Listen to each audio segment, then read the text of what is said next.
Hi guys, അങ്ങനെ ഈ ഗാനമേളയോട് കൂടി നമ്മുടെ പെരുന്നാളങ്ങ് അവസാനിക്കാൻ പോവാണ് കേട്ടോ. അപ്പോൾ ഗാനമേളയ്ക്ക് എല്ലാവരും ഹൈഡ്രജൻ ബലൂൺ വാങ്ങിക്കുന്നൊരു പതിവാണല്ലോ. അപ്പോൾ പിന്നെ ഞങ്ങളതങ്ങ് വാങ്ങി. ഒരുത്തിക്ക് ഇത് ഐസ്ക്രീമും കൂടെ വാങ്ങിച്ചു കൊടുത്തു കേട്ടോ. അപ്പം അതിൻ്റെ ഒരു ആവേശത്തിൽ പുള്ളിക്കാരത്തി കുട്ടിപ്പട്ടാളത്തിൻ്റെ കൂടെ അങ്ങ് സ്റ്റെപ്പ് ഇടാൻ കയറി, പക്ഷേ ആൾ വേഗം തിരിച്ചങ്ങ് പോന്നു. അങ്ങനെ കുട്ടിപ്പട്ടാളം മാത്രമല്ല, പിന്നെ വലിയവരും അങ്ങ് സെറ്റായി തുടങ്ങിയായിരുന്നു. അപ്പം ഇതിൻ്റെ ഇടയിൽ സർപ്രൈസായിട്ട് നമ്മുടെ ലിയോ മോനും കൂടെ എത്തിയിരുന്നു കേട്ടോ. അപ്പോൾ എനിക്ക് ഭയങ്കര ഹാപ്പിയായി. കാരണം ഞങ്ങൾ റിലേറ്റീവ്സ് എല്ലാവരും നാട്ടിലുണ്ട്, ഇവ മാത്രമേ നാട്ടിലില്ലാത്തുള്ളൂ. അപ്പോൾ പുള്ളിക്കാരൻ വരുമ്പോൾ പെരുന്നാളൊന്നും ചിലപ്പോൾ കിട്ടാറില്ല. ഇപ്പോൾ 2 വർഷത്തിന് ശേഷമാണ് പുള്ളി വരുന്നത്.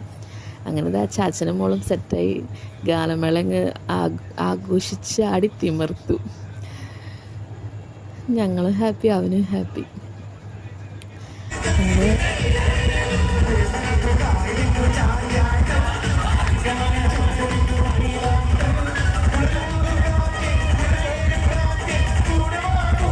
അങ്ങനെ ഗാനമേള കഴിഞ്ഞ് ഞങ്ങളൊരു ഐസ്ക്രീമൊക്കെ കഴിച്ച് തിരിച്ചു പോന്നു. അപ്പോൾ ഗുഡ് നൈറ്റ്.